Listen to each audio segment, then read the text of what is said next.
Hello guys, magandang araw. Nag-upgrade nga po pala tayo ng plan sa PLDT at binigyan po nila tayo ng dalawang Wi-Fi mesh device. Halina at samahan niyo akong i-unbox itong dalawang Wi-Fi mesh natin. Unahin natin i-unbox itong isa. Bali, same model lang naman po yan mga kaibigan. At ilabas na po natin sa box. Ayan, kung mapapansin nyo yung pinaka-device at yung isa pang naka-box, feeling ko yan yung charger. At may cable po itong kasama na connected po sa ating router. At tignan naman natin ngayon kung ano yung mga laman galing sa loob ng box.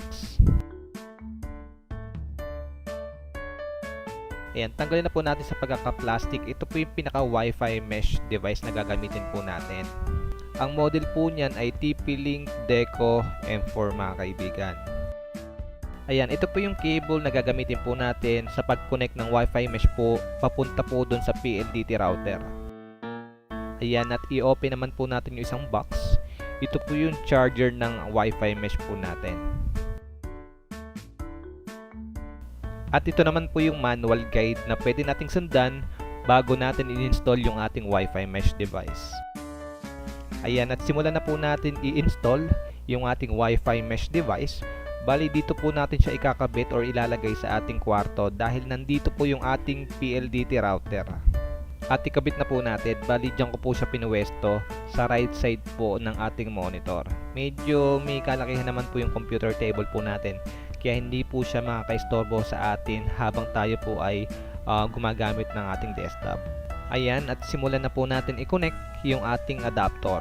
Tapos, bali ipa-plugin po natin yan sa power outlet din mga kaibigan.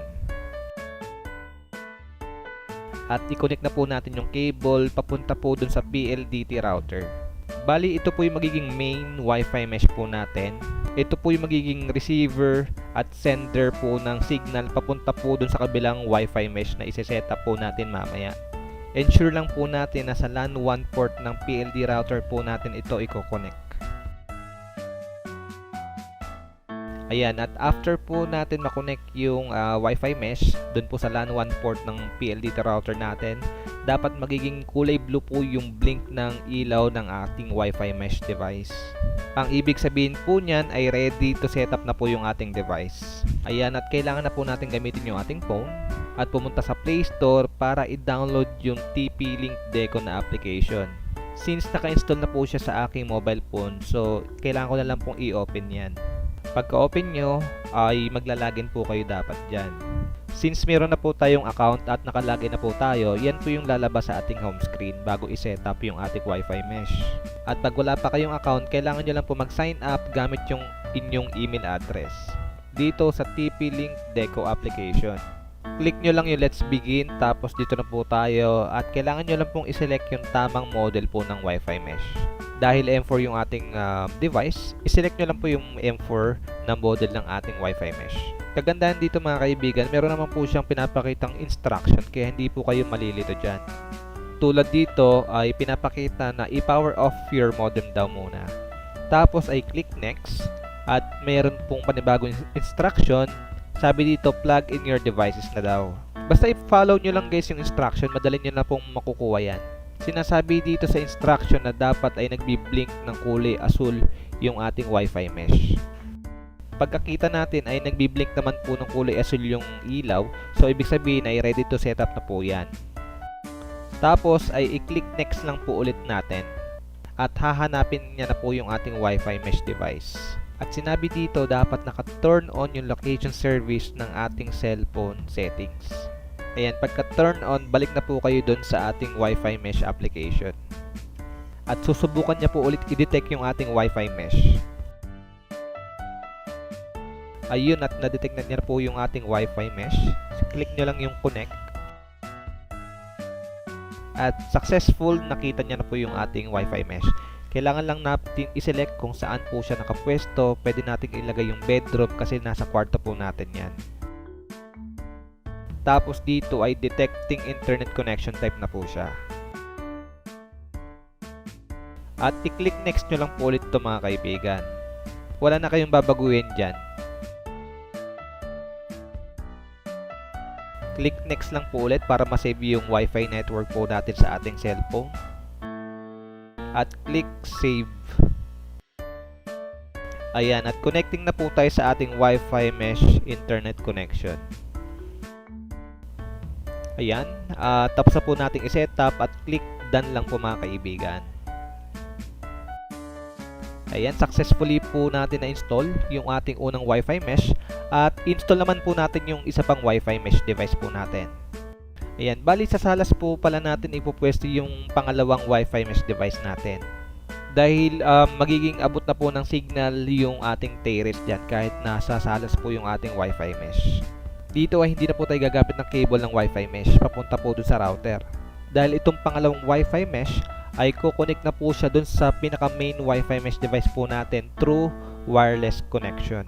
Bali yung pinaka main Wi-Fi mesh device po kasi yung magbabato po ng signal papunta po dito sa pangalawa nating Wi-Fi mesh device. Siya po kasi yung magbibilang access point po ng device natin sa network. Punta po pala ulit tayo sa Deco app, tapos click nyo lang po yung plus sign dun sa bandang taas, then add Deco device. Tapos ay click next lang po ulit mga kaibigan. At sabi dito, place out in the open space.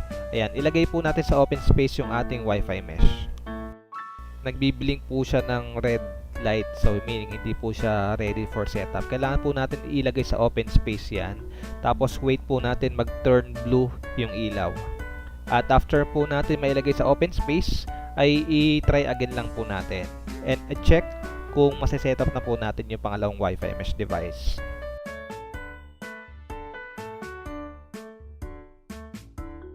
Hindi pa rin po niya ma-detect yung ating pangalawang Wi-Fi mesh device. So, feeling ko kailangan po nating i-reset itong device dahil hanggang ngayon po ay nagbi-blink po siya ng red light. At after po nating ma-reset yung device gamit yung pin ng cellphone, ay nagbago na po ng ilaw yung ating device. Wait na lang po natin mag-turn blue yung light niyan, tapos i-setup na po ulit natin. Ayan, nag-turn into blue na po yung light ng ating device. So, meaning pwede na po natin siyang i-setup. Balik lang tayo sa Deco app, then select yung plus sign, then add Deco device. Yan. So click next lang po ulit natin yan, and make sure nasa open space yung ating Wi-Fi mesh device. Ayan, at sisimulan na pong i-detect yung ating device, at yun, na-detect na po yung ating M4. At iselect lang po natin yung kung saan natin i-setup. Living room lang po yung select natin dahil nasa salas naman po siya. At ayun, added na po yung ating device. Click done lang po mga kaibigan. At iyan, at magkoconnect na po yung ating pangalawang Wi-Fi mesh sa ating main Wi-Fi device. Ganyan na po yung ilaw niya. Ibig sabihin po ay connected na po siya sa internet connection po natin. Papunta po dun sa main ng Wi-Fi mesh device. At i-check na po natin yung ating main Wi-Fi mesh. At same light na po sila. Stable na po yung internet connection po natin.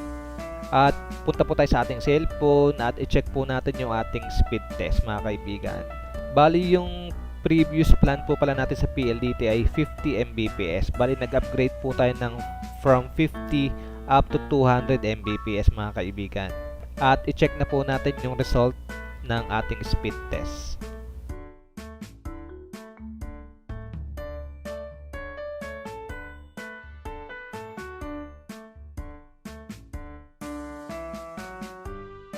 So, ang laki po na talaga ng diferensya. So, from 50 up to 290 na yung speed ng ating internet connection. Kagandahan po dun sa plan po natin ay nagkaroon pa po tayo ng dalawang Wi-Fi mesh device. Yun lang. Once again, this is Red. See you on my next video guys. Salamat!